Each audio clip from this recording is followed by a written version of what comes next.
Hai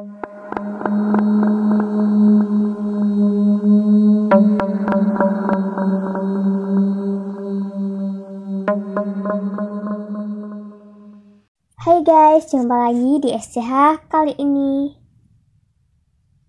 Terima kasih sudah klik video ini. Jadi SCH sekarang part ke-7. Seperti biasa, saya akan cerita horor segmen SCH.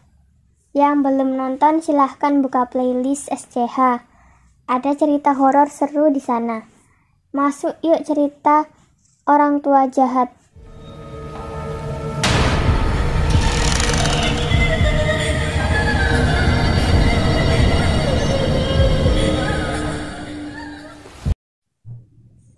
Arum dan Santi, dua orang sahabat semenjak kecil hingga saat ini menginjak remaja.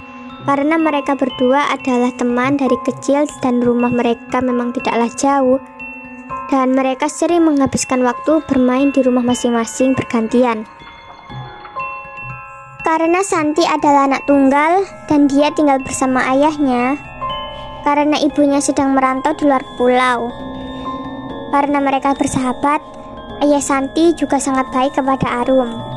Tapi pada suatu malam ayah Santi berubah 180 derajat. Pada saat Arum datang ke rumahnya Santi, dan Arum datang pada saat itu bertepatan dengan ibunya Santi yang sedang cuti dari pekerjaannya, pulang ke rumah. Sampailah Arum di rumah Santi. Ternyata ibunya Santi sedang keluar, tinggal ayahnya Santi dan Santi sendiri. Akhirnya Santi dan Arum bertemu dan mereka belajar bersama karena kebetulan memang saat itu ada tugas dari sekolah. Awalnya tidak ada yang aneh. Mereka santai-santai dan ngobrol seperti biasa sambil belajar. Sampai tiba-tiba ayah Santi datang menyajikan makanan dan minuman. Dan makanan minuman itu terlihat biasa saja, normal, tidak ada yang aneh, dan tidak ada yang mencurigakan. Karena menghargai ayahnya Santi yang sudah repot-repot menghidangkan makanan, mereka memakannya. Tapi setelah beberapa menit kemudian, Arum dan Santi merasa kepalanya pusing dan mengantuk. Awalnya Arum berpikir ini mungkin hanya karena kecapean belajar, tapi pekerjaan sekolah masih belum selesai. Dengan mata yang berat, ia berusaha menyelesaikan tugas sekolah yang belum selesai. Dengan mata yang berat, ia pun bergumam, aduh kok ngantuk sekali, padahal belum selesai, padahal tinggal dikit lagi. Tapi rasa ngantuk itu tetap saja gak bisa ditahan. Meskipun mereka berdua tetap untuk fokus belajar, akhirnya mereka menyerah dan mulai kehilangan kesadaran. Arum yang mulai kehilangan kesadaran, tapi masih bisa mendengar yang ada di sekitarnya. Dalam keadaan setengah sadar, Arum mendengar suara orang laki-laki yang berkata kepada seseorang, "Ini aku bawa 2 orang, seperti yang kau inginkan."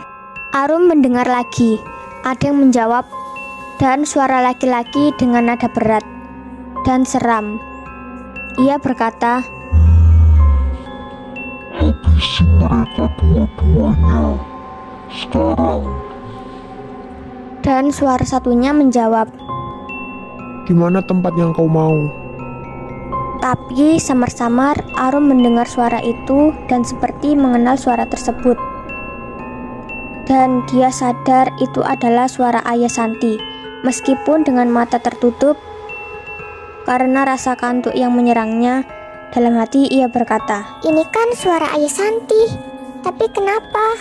Belum sempat berpikir, suara yang lain menjawab, "Tempatkan di bawah pohon besar yang ada di puncak."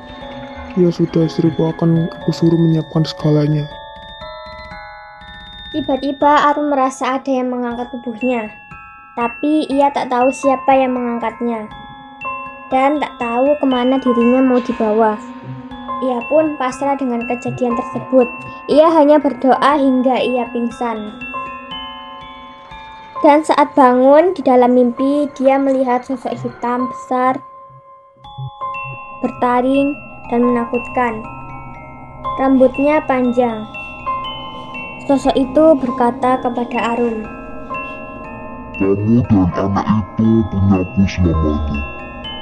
Tidak ada yang bisa mengambil kalian dariku. Berani kalian padaku, maka berarti berani mati. Mati. Mati." Suara itu menggelegar di telingaku. Tiba-tiba muncul sosok lain seperti babi dan kera. Badannya kurus dan tinggi. Kukunya panjang dan menyeramkan. Sosok tersebut mencengkram pundak Arum dan berkata, "Jangan kemana-mana atau kalian mati." Arum kaget melihat dirinya sendiri terbaring bersama Santi. Belum hilang rasa kagetnya, tiba-tiba Arum didatangi sosok kakek berjubah dan bersurban putih dan berkata, Ayo bangun, cepat bangun. Kamu dan temanmu mau dijadikan tumbal pesugihan orang-orang ini. Seketika itu Arum bangun dan sadar. Segera ia membangunkan Santi. "Santi, sadar, ayo bangun." "Ada apa, Rum?" jawab Santi. Tiba-tiba terdengar suara benda jatuh dan pecah. Mereka pun terkejut. Mereka berlari ke arah suara. Dan mereka berdua melihat kedua orang tua ayah dan ibu Santi diseret oleh dua makhluk yang mendatangi Arum. Keduanya tercengang, bingung, ingin berteriak, tapi mulut mereka seperti bungkam, tidak bisa berkata apa-apa. Mereka melihat sosok yang menyeret-nyeret kedua orang tua Santi tersebut sambil ketakutan, tak bisa berbuat apa-apa, diam dan tak bisa bergerak. Akhirnya mereka pingsan. Mereka bangun dari pingsan, dan di rumah sudah banyak orang yang menggunakan baju hitam.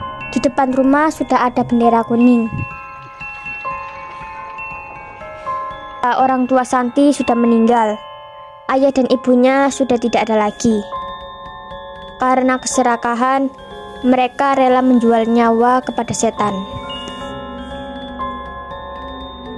Akhirnya Santi tinggal bersama nenek dan budenya. Sekian SCH kali ini, semoga bisa menghibur kalian. See you next video. Bye bye.